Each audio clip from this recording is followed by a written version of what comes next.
Hello guys. आज हम आपको सेल रेफरेंस के बारे में बताएंगे। सेल रेफरेंस बहुत ही महत्वपूर्ण टॉपिक है एक्सेल में।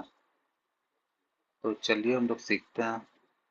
एक्चुअली सेल रेफरेंस तीन प्रकार का होता है। पहला रिलेटिव सेल रेफरेंस, दूसरा एब्सोल्यूट सेल रेफरेंस, तीसरा मिक्स रेफरेंस। रिलेटिव रेफरेंस में कॉलम और रो दोनों वेरिएबल होता है। एब्सोल्यूट रेफरेंस में कॉलम फिक्स होती है और रो फिक्स होता है। इसमें कॉलम और रो दोनों फिक्स होते हैं। तीसरा हमारा है मिक्स रेफरेंस। ये दो प्रकार का होता है। पहले में कॉलम फिक्स होता है, रो वेरिएबल होता है, और दूसरे में कॉलम वेरिएबल और रो फिक्स होता है। तो चलिए हम लोग इसे प्रैक्टिकल के साथ सीखते हैं। पहला हमारा रिलेटिव रेफरेंस। अब हम इस वैल्यू में से इस वैल्यू को माइनस करते हैं एज अ नॉर्मल और इंटर करते हैं, तो हमें ये वैल्यू मिली। अब इसे डाउन ट्रैक करते हैं तो ऐसे हम सभी वैल्यू निकाल लेंगे। ये अब इसमें क्या फॉर्मूला यूज हुआ है ये देखते हैं। तो इसके लिए हम लोग फॉर्मूला टेक्स्ट का प्रयोग करते हैं और इस सेल का एड्रेस देते हैं और इसे क्लोज करते हैं, इंटर करते हैं। ये देखिए इसमें हमने ना कॉलम फिक्स किया है और ना रो फिक्स किया है। ये एज अ नॉर्मल होता है। इसे नीचे डाउन ट्रैक कर देते हैं तो इससे सारा क्या क्या इनमें फॉर्मूला यूज हुआ ये हमें पता चल जाता है। अब दूसरा हम लोग देखते हैं एब्सोल्यूट रेफरेंस। ये हमारे पास एक टेबल है।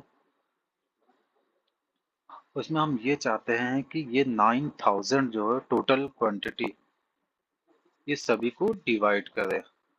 तो पहले हम लोग नॉर्मल देखते हैं। तो नॉर्मल के लिए हम इस वैल्यू को लेते हैं और डिवाइड करते हैं इसको, ये, और इंटर करते हैं। तो हमें ये एक वैल्यू तो मिल गई हमें। अब इसे हम डाउन ट्रैक अगर जो करेंगे तो ये एरर बताएगा डिवाइड का। तो इसके लिए हम अगर ऐसे करेंगे तो हम सभी को एज अ नंबर से ऐसे करते रहेंगे तो बहुत ही ज़्यादा टाइम लगेगा। अब इसे एब्सोल्यूट रेफरेंस के साथ करते हैं। तो यहाँ पे हम एब्सोल्यूट रेफरेंस लगाते हैं। उसके लिए हमें फंक्शन एक है, उसका नाम है F4। F4 पहला यूज करते हैं तो ये एब्सोल्यूट रेफरेंस, दूसरी बार यूज करते हैं तो ये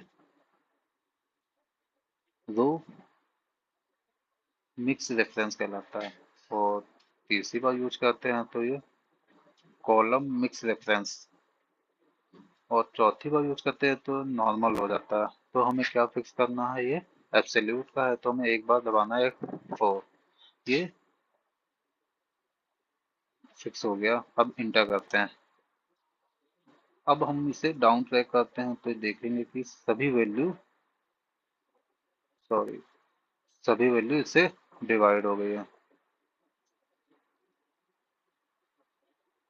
तो इसमें क्या फॉर्मूला यूज हुआ है, तो इसके लिए हम फॉर्मूला टेक्स्ट का प्रयोग करते हैं और इस सेल का एड्रेस देते हैं, इसे ब्रैकेट क्लोज कर देते हैं, एंटर करते हैं और इसे डाउन ट्रैक करते हैं। तो इसमें देखेंगे हम कि ये वैल्यू टोटल क्वांटिटी सभी में फिक्स है। ये हमारा एब्सोल्यूट रेफरेंस है। अब नेक्स्ट हम देखते हैं मिक्स रेफरेंस। इसकी सहायता से हम मल्टीप्लिकेशन टेबल बनाते हैं। तो चलिए देखते हैं। अब इस सेल का एड्रेस देते हैं। एज हम पहले नॉर्मल देखते हैं कि इसमें क्या होता है। इस सेल का एड्रेस दिया, इससे इनटू इसका करते हैं और इंटर करते हैं तो ये तो 10 आ गया। अब इसे डाउन ट्रैक करते हैं। अब देखिए इसमें बहुत ही ज़्यादा वैल्यू दिखा रहा है जो कि एरर होगा। हम इसे फिर से मिक्स रेफरेंस लगाते हैं। मिक्स रेफरेंस लगाने के लिए हम इसमें क्या करते हैं कि पहले इस सेल का एड्रेस देंगे। तो इसमें ये कॉलम है तो ये कॉलम फिक्स कर देंगे। कॉलम फिक्स करने के लिए पहले दबाएंगे एब्सोल्यूट, दोबारा दबाएंगे तो रो फिक्स हो जाएगा, दोबारा दबाएंगे तो ये कॉलम फिक्स हो जाएगा। अब इनटू, अब ये सेल का एड्रेस, अब ये हमें रो है तो इस रो को फिक्स करेंगे, जो लेना हमें उसे फिक्स कर देंगे। पहले दबाएंगे तो ये एब्सोल्यूट हो जाएगा, ये रो और कॉलम दोनों फिक्स हो जाएंगे। दोबारा दबाएंगे तो ये रो फिक्स हो जाएगा। अब हम इंटर करते हैं, अब इसे डाउन ट्रैक करते हैं तो देखिए ये टेबल बन जाएगी हमारी, और इसे पूरा ट्रैक कर देते हैं तो यहाँ पे हमारी ये टेबल क्रिएट हो गई है, मल्टीप्लिकेशन टेबल। अब इसमें हम देखते हैं कि फॉर्मूला कैसे यूज हुआ है।